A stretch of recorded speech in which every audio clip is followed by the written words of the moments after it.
Welcome to స్ఫూర్తి news bulletin. ముందుగా headlines. ఫారోవోల్డ్ chairman తో లోకేష్ భేటీ.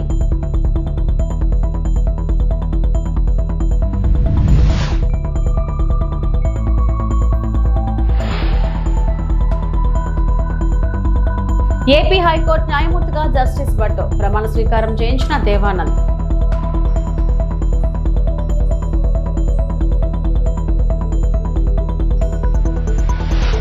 తుంగభద్ర జలాశయానికి భారీగా వరద, 24 గేట్లు ఎత్తిన అధికారులు.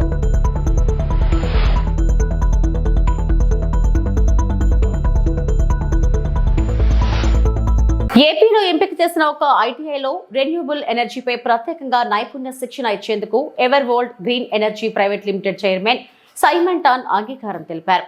సింగపూర్ పర్యటనలో ఉన్న మంత్రి Lokesh ever world green energy private limited chairman Simon tan తో భేటీ అయ్యారు. ఈ సందర్భంగా లోకేష్ చేసిన పలు సిఫార్సులకు ఆయన సానుకూలంగా స్పందించారు.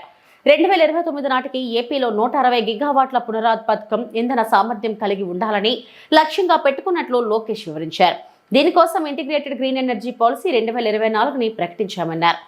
రెన్యూ, సుజలాన్ వంటి బడా సంస్థలు ఇప్పటికే రాష్ట్రంలో తమ కార్యకలాపాలు ప్రారంభించాయని తెలిపారు. ఏపీలో పెద్ద ఎత్తున సోలార్ సెల్, మాడ్యూల్ బ్యాటరీ తయారీ యూనిట్ ఏర్పాటు చేయాలని కోరారు. ఏపీలో అధునాతన సౌరశక్తి నిల్వ ఆవిష్కరణల కోసం ever world research and development ని ఏర్పాటు చేయాలని కోరారు. ఐటీఐలలో renewable energy skill development training సహకారం అందించాలని మంత్రి లోకేష్ విజ్ఞప్తి చేయగా సైమన్ టాటా సానుకూలంగా స్పందించారు.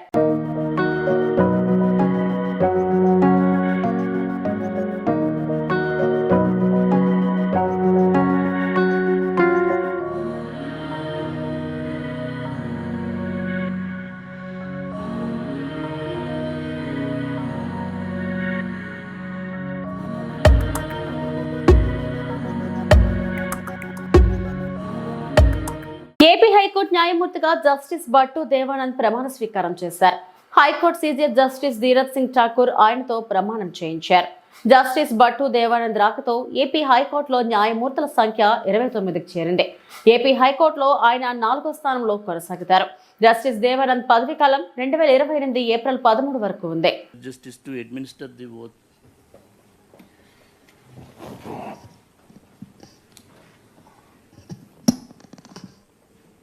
I, Justice Bhattu Devanand, having been appointed a judge of the High Court of Andhra Pradesh, having been appointed a judge of the High Court of Andhra Pradesh, do swear in the name of God do swear in the name of God that I will bear true faith and allegiance to the Constitution of India as by law established, that I will bear true faith and allegiance to the Constitution of India as by law established, that I will uphold the sovereignty and integrity of India, that I will uphold the sovereignty and integrity of India, that I will duly and faithfully and to the best of my ability, knowledge and judgment that I will duly and faithfully and to the best of my ability, knowledge and judgment perform the duties of my office without fear or favor, affection or ill will, perform the duties of my office without fear or favor or affection or ill will, and that I will uphold the Constitution and the laws. and that I will uphold the Constitution and the laws. Congratulations. With the permission of my lord, the Honorable the Chief Justice, I declare that the swearing-in ceremony is concluded.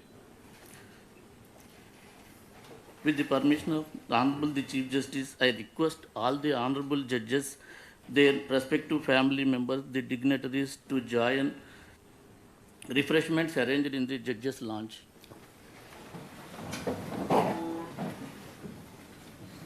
భారీ వర్షాల నేపథ్యంలో కర్ణాటక రాష్ట్రంలోని తుంగభద్ర జలాశయానికి భారీగా వరద ప్రవాహం కొనసాగుతుంది. దీంతో అధికారులు 24 గేట్లు ఎత్తి దిగువకు నీటిని విడుదల చేశారు.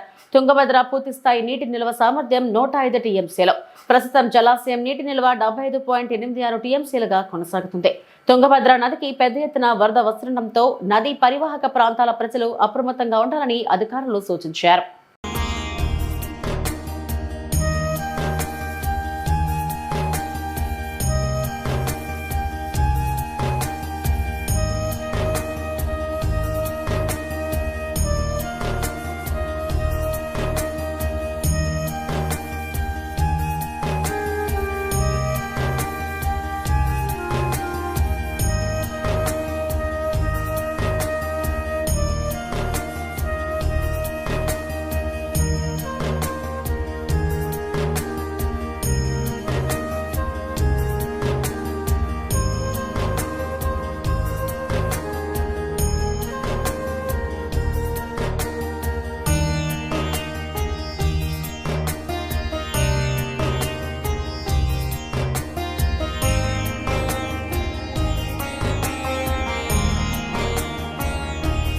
గత ప్రభుత్వం మద్యంపై చూపిన శ్రద్ధ ప్రజలకు త్రాగునీరు ఇవ్వటంలో చూపించలేదని, అందుకే కేంద్రం ఇచ్చిన జల మిషన్ నిధులన్నీ వెనక్కి వెళ్లిపోయాయని రాష్ట్ర రెవెన్యూ మంత్రి అనగాని సత్యప్రసాద్ అన్నారు.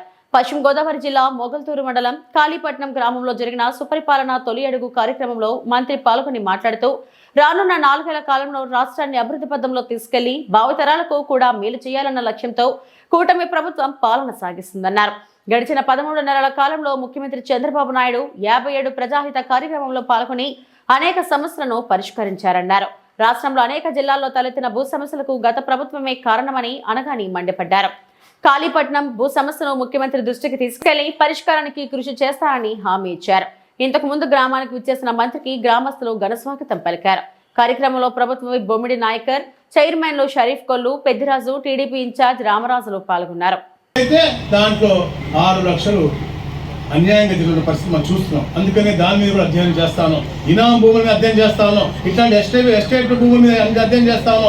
తప్పకుండా ఒక మంచి గెస్టర్తో ఎంత ఎక్కువ మందికి ఒక సానుకూలమైన స్పందన వస్తుంది అని తప్పకుండా చేద్దామని తపనతో గౌరవ ముఖ్యమంత్రి గారు ఉన్నారు. కాబట్టి వారి దృష్టికి తప్పకుండా ఈ కాళీపట్నం మళ్ళా గుర్తు చేసి నెక్స్ట్ రివ్యూలో మాట్లాడు. ఎందుకంటే మేము మంచి అద్భుత జీవం కూడా పెట్టారు, గ్రూప్ ఆఫ్ మినిస్టర్స్ పెట్టారు. ఇలాంటి భూ సమస్యలన్నీ కూడా తెలుసుకుని అధ్యయనం చేసి గౌరవ ముఖ్యమంత్రి గారికి నివేదిక ఇచ్చే విధంగా గ్రూప్ ఆఫ్ మినిస్టర్స్ పెట్టారు. దాంట్లో నేను చైర్మన్గా మా పయ్యావుల కేశవ్ గారు, నారాయణ గారు, ఎండోమెంట్స్ మంత్రి గారు ఆనంద్ గారు, టీజీ భరత్ గారు, ఫరూక్ గారు మేమందరం ఉన్నాము.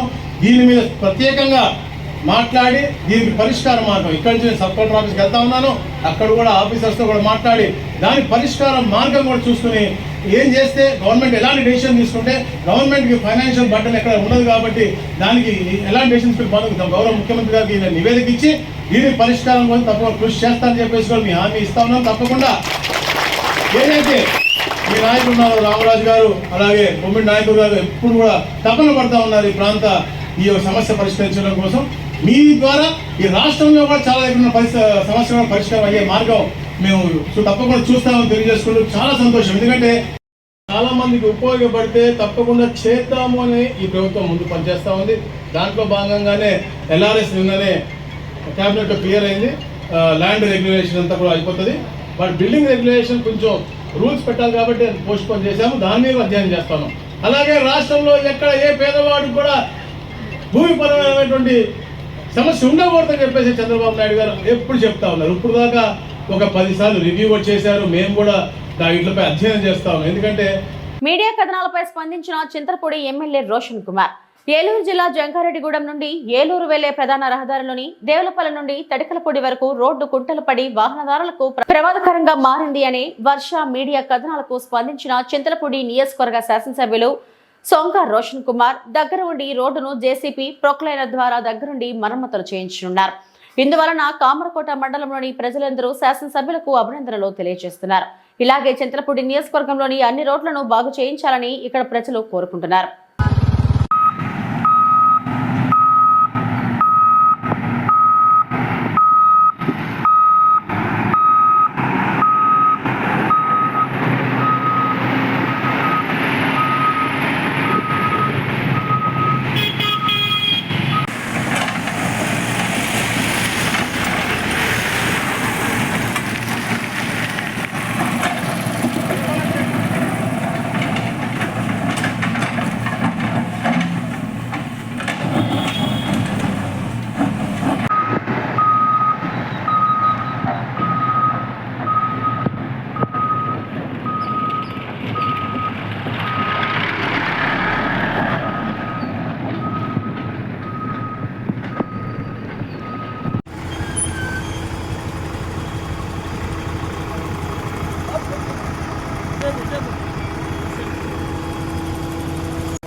సూపర్ 6 పథకాలు వెంటనే అమలు చేయాలి. రోడ్డు వేయండి మహాప్రభు. పి గన్నవరం నియోజకవర్గంలో ఐనవిల్లి మండలం జగన్నాథపురం తొత్రముడి సానపల్లి లంక గ్రామంలో బాబు షూరిటీ మోసం గ్యారంటీ కార్యక్రమం మండల అధ్యక్షుడు మేడిశెట్టి శ్రీనివాస్ అధ్యక్షతన నిర్వహించారు. ముక్తేశ్వరం సెంటర్లో అంబేద్కర్ విగ్రహానికి పూలమాలలు వేసి ఘన నివాళులు అర్పించారు. కార్యక్రమానికి ముఖ్య అతిథిగా పి గన్నవరం నియోజకవర్గ కోఆర్డినేటర్ గన్నవరం శ్రీనివాస్ పాల్గొన్నారు. ఆంధ్రప్రదేశ్ రాష్ట్ర మాజీ ముఖ్యమంత్రి వైఎస్ జగన్మోహన్ రెడ్డి ఆదేశాల మేరకు రాష్ట్ర వ్యాప్తంగా జరుగుతున్న బాబు షూరిటీ మోసం గ్యారంటీ కార్యక్రమం మండలంలో నిర్వహించారు. ఒక మాట చెప్పారు, ఏమనంటే మేము కూటమి ప్రభుత్వం వచ్చిన వెంటనే ఈ ముక్తేశ్వరం నుంచి జగన్నాథపురం వెళ్ళే రోడ్డు తక్షణమే నిర్మాణం చేస్తాం, మేము మాకు ఓట్లు వేయండి, ఈ జగన్మోహన్ రెడ్డి గారు ఈ రోడ్డును మర్చిపోయాలని చెప్పడం జరిగింది. మరి ఈవేళ కూటమి ప్రభుత్వం వారు మరి మాట చెప్పి ఈవేళ మాట తప్పడం జరిగింది. మేము సంక్రాంతి దినం వచ్చేటప్పటికి గుంతలో లేని రోడ్లను మేము నిర్మాణం చేయడం జరుగుతుందని చెప్పడం జరిగింది. మరి ఈరోజు మరి ఏ రకంగా ఈరోజు ముక్తేశ్వరం నుంచి జగన్నాథపురం వెళ్ళేటువంటి రోడ్డు ఏ విధంగా ఉన్నదో మీకు అందరికీ తెలుసు. మరి దీని మీద ఈ కూటమి ప్రభుత్వాన్ని ఒక డిమాండ్ అనేది మేము చేస్తున్నాం. మీరు తక్షణమే ఈ రోడ్డు నిర్మాణం చేయకపోతే అవసరమైతే మేమందరము కూడా మొత్తం ఈ మండలంలో ఉన్నటువంటి వైఎస్ఆర్ కాంగ్రెస్ పార్టీ కుటుంబ సభ్యులందరూ కూడా మరి ఒకసారి నిరసన దీక్ష కూడా చేసి ఈ రోడ్డు నిర్మాణం జరిగేదాకా కూడా ఉద్యమిస్తాం, పోరాడతాం. మరి ఇక్కడ ఉన్నటువంటి శాసనసభ్యుల వారు కూడా ఓ మాట అన్నారు, ఏమన్నారంటే నేను వచ్చిన వెంటనే నేను యొక్క రోడ్డుని నిర్మాణం చేస్తానని. మరి ఇదే రోడ్ల మీద పడవలు వదిలినటువంటి నాయకుడైన మరి ఈ యొక్క శాసనసభ్యుల వారు మరి ఈ యొక్క పీకన్న వారు నియోజకవర్గ శాసనసభ్యుల వారు మరి అది మర్చిపోయారా? ఒకసారి మీరు గుర్తుకు తెలుసుకురండి. మరి ఈ యొక్క ఐనవేలి మండలంలో ఉన్నటువంటి ఇటు రావులపాలెం నుంచి మరి మెయిన్ రోడ్డు కాబట్టి ఇటు అయ్యపాలవరం, ముమ్మిడివరం, కాట్రేనిపాల, ఉప్పలగుప్తం మండలాలు ఎన్నో మండలాలకి మెయిన్ రహదారిది. మరి ఎందుకు నిర్లక్ష్యం వహిస్తున్నారో ఈ కూటమి పార్టీ ప్రభుత్వం. మరి మేము వైఎస్ఆర్ కాంగ్రెస్ పార్టీ తరఫున పి గన్నవరం నియోజకవర్గం వైఎస్ఆర్ కాంగ్రెస్ పార్టీ కోఆర్డినేటర్ గా నేను డిమాండ్ చేస్తున్నాను మీరు కానీ ఈ యొక్క రోడ్డుని నిర్మాణం చేయకపోతే మా వైఎస్ఆర్ కాంగ్రెస్ పార్టీ కుటుంబ సభ్యుల యొక్క సారథ్యంలో మేము అందరము కూడా మరొకసారి మేము నిరసన చేసి అవసరమైతే నిరాహార దీక్ష కూడా చేసేటువంటి పరిస్థితి వస్తుందని, రాబోయే కాలంలో వచ్చి తీరుతుందని మీకు అందరికీ కూడా హెచ్చరిస్తున్నాం. ఈ కూటమి పార్టీ ప్రభుత్వాన్ని మీరందరూ కూడా గుర్తలేని ప్రభుత్వంతో మేమందరం కూడా గుర్తలు లేని ప్రభుత్వం ఏర్పాటు చేస్తామని అన్నారు. ఏది ఎక్కడ ఏర్పాటు చేశారు మీరు ఆలోచించండి. ఆ నాయకుడైతే సంక్షేమంతో పాటు అభివృద్ధి కూడా చేసినటువంటి నాయకుడు మా జగన్మోహన్ రెడ్డి గారు. ఎన్నో మెడికల్ కాలేజీలు నిర్మాణం చేశారు, అలాగనే ఎన్నో ఓడల నిర్మాణం చేశారు, ఎన్నో రోడ్లు నిర్మాణం చేశారు. ఇలాంటివన్నీ కూడా మరి ఈవేళ ఈ నాయకులు అప్పుడు చేసినటువంటి అభివృద్ధిని చూసి సంకల్పాదుకోవడం తప్ప అభివృద్ధి అనేది ఎక్కడా లేదు. సూపర్ 6 హామీలన్నీ కూడా అటకెక్కించినటువంటి పార్టీ ప్రభుత్వం ఏదైనా ఉన్నదంటే ఈ కూటమి ప్రభుత్వం అని సభముఖంగా తెలియజేసుకున్నాం. మరి మీరందరూ కూడా గమనించండి. జలసాలకు అలవాటు పడి బైక్ దొంగతనాలు చేసిన విద్యార్థులు పారిపోతుండగా వెంబడించి పట్టుకున్న పోలీసులు. ఈ రోజు పున్నేలు క్రాస్ వద్ద వాహనాల తనిఖీ చేస్తుండగా జలసాలకు అలవాటు పడి బైకులు దొంగతనం చేస్తున్న విద్యార్థులను పర్వతగిరి సిఐ రాజగోపాల్, ఐనవోలు ఎస్ఐ పస్తం శ్రీనివాస్ ఖైదు చేసి కోర్టులో హాజరుపరిచారు. ఎస్ఐ తెలిపిన వివరాల ప్రకారం రోహిత్, కార్తీక్, హర్షిత్ ముగ్గురు పడమరకోటకు చెందిన వారని చిన్న పనులు చేస్తూ వచ్చిన డబ్బులతో సిగరెట్లు, మందు తాగుతూ జలసాలకు అలవాటు పడ్డారని తెలిపారు. ఇదే నేపథ్యంలో ఈ సంవత్సరం సంక్రాంతికి ఐనవోలులో జరిగిన జాతరలో రాత్రి సమయంలో అంగడిలో ఆకువేసి ఉన్న 3 బైకులను దొంగిలించి ఒకదానిని అమ్మి సొమ్ము తీసుకొని జలసా చేశారని, మిగిలిన 2 బైకులను ఆ ముగ్గురు విద్యార్థులు వాడుకున్నట్లు తెలిపారు. అయితే ఆ విద్యార్థులు పున్నేలు క్రాస్ వద్ద వాహనాలు తనిఖీ చేస్తుండగా పోలీసులను గమనించి పారిపోతుంటే అనుమానంతో వారిని పట్టుకున్నారన్నారు. వారిని విచారించగా నేరాన్ని ఒప్పుకున్నారని పోలీసులు తెలిపారు. వారి వద్ద నుండి 2 బైకులను, ఒక మొబైల్ ఫోన్ లో స్వాధీనం చేసుకుని కోర్టులో హాజరుపరిచినట్లు పోలీసులు తెలిపారు. వాళ్ళు ఈ 2 బైకులను కూడా ఈ సంవత్సరం మనకు ఐలవూరు జాతర సమయంలో బైక్స్ను ఇక్కడ దొంగతనం చేసినట్టుగా ఉండడం జరిగింది. గతంలో జాతర కొరకని వచ్చేసేసి ఈజీ మనీ సంపాదించాలని ఉద్దేశంతో పార్కింగ్ చేసినటువంటి వెహికల్స్ను ఎత్తుకొని పోయి వాటిని అందులోనే తిరుగుతూ ఈరోజు వాటిని వేరే విధంగా వాటిని అమ్మడానికి ప్రయత్నించే ఉద్దేశంతో వర్ధనపేట వైపు సైడ్ వెళ్తూ పోలీసు వారు చూసి పారిపోవడం ప్రయత్నించగా పోలీసు వారు పట్టుకున్న వారిని విచారించి వారి వద్ద నుండి 2 బైక్స్ని తయారు చేస్తున్నారు స్వాధీనం చేసుకోవడం జరిగింది. వారిలో వాళ్ళ పేరు వివరాలు తీసుకున్నట్లయితే ఒక పేరు జి కార్తిక్, ఇంకో అతని పేరు పట్టు కార్తిక్ అని జి రోహిత్, మరి ఇంకో మైనర్ అబ్బాయి, ముగ్గురు కలిసి బైక్ని దొంగతనం చేసినట్టుగా విచారణ. కామారెడ్డి జిల్లా సదాశివనగర్ మండల్ అమర్లబండ గ్రామం గత కొన్ని సంవత్సరాలుగా పట్టించుకునే నాయకులు, అన్ని పార్టీల కార్యకర్తలు ఉన్న ఫలితం లేని గ్రామ బ్రిడ్జ్ భారీ వర్షాల కారణంగా కురుస్తున్న సమయంలో పాఠశాల విద్యార్థులు వాగులో చిక్కుకున్నారు. గ్రామస్తుల చొరవతో చాకచక్యంగా ట్రాక్టర్ ద్వారా కాపాడటం జరిగింది. బ్రిడ్జ్ కి డబ్బులు శాంక్షన్ అయినా ముందుకు రాని ఇంజనీర్లు ఎందుకో తెలిస్తే ఆశ్చర్యకరంగా ఉంటుంది. స్టేట్ బిల్లులు రావని అపోహలో ఇంజనీర్లు ఉన్నారని గ్రామ ప్రజలు గుసగుసలు పడుతున్నట్టు వినిపిస్తున్నాయి. పాఠశాలకు వెళ్లే పిల్లలు ఇంట్లోనే ఉండాల్సి వస్తుంది. ఇప్పటికైనా నాయకులు చొరవ తీసుకుని బ్రిడ్జ్ ఏర్పాటు చేయాలని అమర్లబండ ప్రజలు కోరుతున్నారు.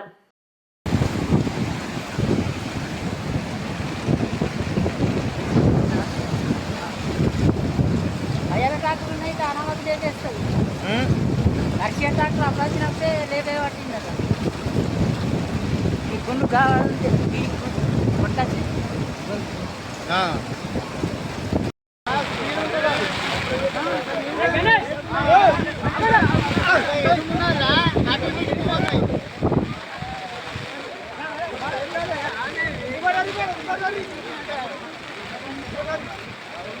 ఈ లెక్క అయినాయి.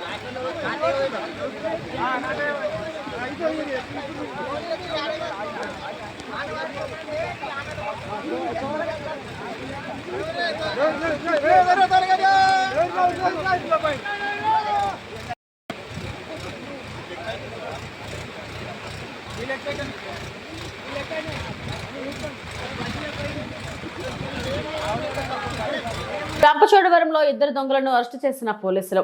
వారి వద్ద నుంచి 11 ల్యాప్టాప్లను స్వాధీనపరుచుకున్న పోలీసు అధికారులు. వివరాలు వెల్లడించిన రంపచోడవరం డీఎస్పీ సాయి ప్రశాంత్.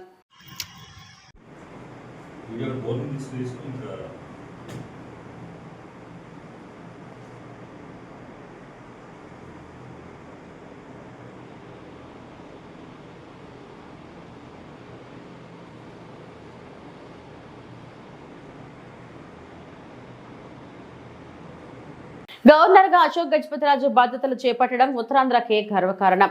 గోవా గవర్నర్ గా అశోక్ గజపతిరాజు బాధ్యతలు చేపట్టడం ఉత్తరాంధ్రకే గర్వకారణమని రాష్ట్ర SC corporation director Kondru Maridaiah పేర్కొన్నారు. టీడీపీ నాయకులతో కలిసి విలేకరులతో ఆయన మాట్లాడారు. సీఎం చంద్రబాబు ఉత్తరాంధ్రను అభివృద్ధి చేస్తున్నారన్నారు. అలాగే ఉత్తరాంధ్రకు చెందిన రామ్మోహన్ నాయుడును కేంద్ర మంత్రిగా సామాన్య కుటుంబం నుంచి వచ్చిన అప్పల నాయుడును ఎంపీగా చేసి ఇక్కడ నాయకులను ప్రోత్సహిస్తున్నారన్నారు.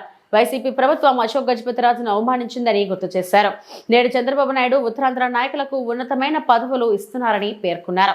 కార్యక్రమంలో టీడీపీ నాయకులు ఇటంశెట్టి, సీతారామూర్తి, కమిలి లాజర్ తదితరులు పాల్గొన్నారు. Telugu Desam party Anakapalli parliament general సెక్రటరీని, అలాగనే ఎస్సీ కార్పొరేషన్ ఏపీ స్టేట్ డైరెక్టర్ని. నా పేరు కొండ్రు మరిడయ్య. ఈరోజు మీడియా ముందుకు రావాల్సినటువంటి విషయం ఏంటంటే, మీడియా ముందుకు వచ్చినందుకు నాకు చాలా ఆనందంగా ఉందండి. కారణం ఏంటి అంటే, ఈరోజు మరి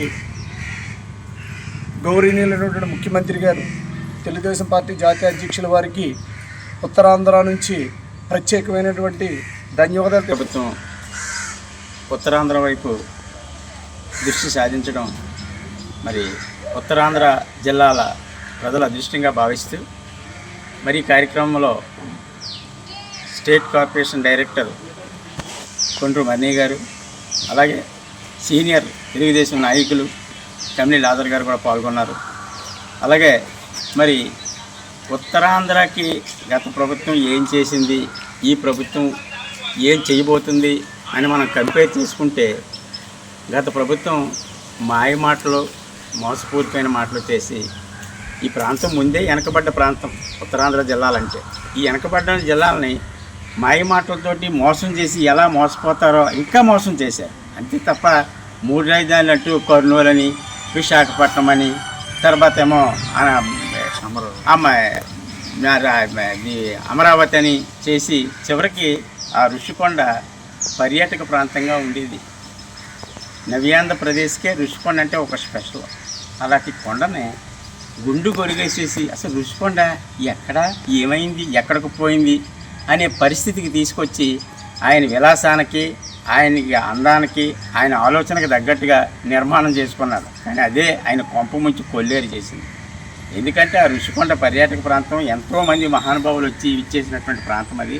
అలాంటి ప్రాంతాన్ని ఇచ్చేసిందని చెప్పేటటువంటి శాపనాకారంగా మారి ఈరోజు పరిస్థితి ఎలా వచ్చింది. అదే కాదు మరి ఉత్తరాంధ్ర చూసుకుంటే మీరు చూడండి, ఇక్కడ అయ్యన్నపోతుడి గారు ఉత్తరాంధ్ర ముద్దుబిడ్డ, నవ్యాంధ్రప్రదేశ్ రాష్ట్రానికి శాసనసభ సభాపతిగా నియమించారు. మరి అశోక్ గజపతి గారిని మరి వాళ్ళు 1000 ఎకరాలు కొన్ని గ్రామాలు వాళ్ళ పేర్ల మీదే ఉన్నాయి. ఆ సింహాసనం ట్రస్ట్కి ఆయన్ని చైర్మన్గా తీసేస్తూ ఎవరినో నియమించి ఆయన్ని మానసిక శోభకు గురి చేశారు. అంటే మానసికంగా అశోక్ గజపతి రాజు గారిని చంపేయాలి, ఆయన ఉండడానికి వీలు లేదు, మనకు అడ్డు, ఎప్పుడైనా ప్రమాదమే, నీతికి నిజాయితీకి మారుపేరు ఆ కుటుంబం, వాళ్ళ మధ్య మనం ఉండలేము అనేటువంటి దురాలోచనతో ఆయన మానసిక ట్రస్ట్ నుంచి తప్పించేసి అనేక రకాల కోర్టులు ఇబ్బందులు ఆ వయసులో, ఇంచుమించుగా ఆయనకి 80 సంవత్సరాల వయసులో, ఇలాంటి వయసులో ఆయన చాలా ఇబ్బందులు పెట్టి చాలా ఇరకాటం పెట్టి ఆయన మానసిక శోభకు గురి చేశారు.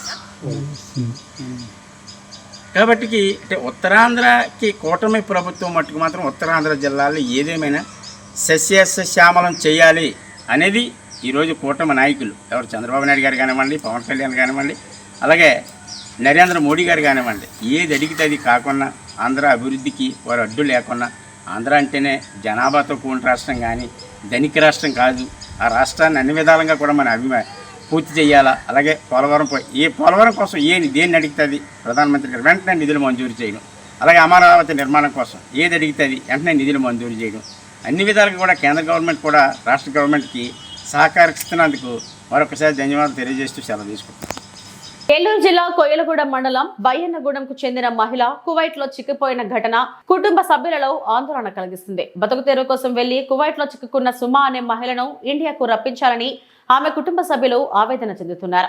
3 నెలల క్రితం కుటుంబ పోషణ నిమిత్తం కువైట్ వెళ్లిన సుమా అక్కడ అనారోగ్య సమస్యలు తలెత్తడంతో తిరిగి తనను ఇండియాకు పంపించాలని కోరినప్పటికీ సుమా ఎంత చెప్పినా పట్టించుకోకపోవడంతో కుటుంబ సభ్యులకు ఫోన్ ద్వారా విషయం తెలిపింది. దీనితో అప్పటి నుంచి కువైట్ లో సుమా పనిచేస్తున్న ఇంటి యజమానురాలు సుమ వద్ద నుంచి ఫోన్ రాకుండా నిలిపివేసింది. దీంతో ఆందోళనకు గురైన సుమా కుటుంబ సభ్యులు సుమను కువైట్ తీసుకెళ్లిన భీమవరం చెందిన ఏజెంట్ ను సంప్రదించగా 1.5 లక్షలు కడితే గానీ సుమా వెనక్కి తిరిగి ఇండియాకు రాదని ఏజెంట్ చెబుతున్నాడని కుటుంబ సభ్యులు అంటున్నారు.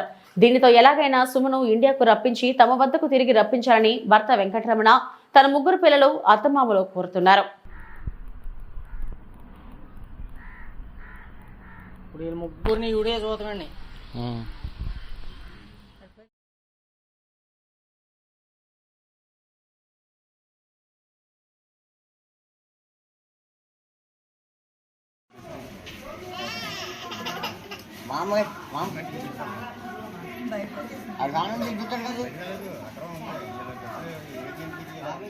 ఆ అబ్బాయి అసలు ఏం పని చేయలేడండి. నడుము పట్టుపెత్తలేదు, కండ మీద నరం ఎక్కేసిందండి, కాలు మీద. ఆ ఆపరేషన్ చేస్తా కూడా దారి తిని లేదండి. ఆ పిల్లడి కిడ్నీలో ఆపరేషన్ చేస్తా కూడా రూపాయి లేదండి. అలాగే బిడ్డల దగ్గరికి ఒక్కో పూట వెళ్తే 4 రోజులు ఇంటికాడ ఉంటున్నాడండి. ఆ బిడ్డలు బతికించుకుంటా కూడా దారి తిని లేదు. నా పేరు అంజమ్మండి. ఎన్ని రోజులు అయిందమ్మా వెళ్ళి మీ కోళ్ళు? 3 నెలలు అయిందండి. 3 నెలలు ₹1 అన్నది 20 పైసా మాకు వేయలేదండి. ఆ పిల్లోడికి కానీ వాళ్ళకి కానీ వేయలేదు.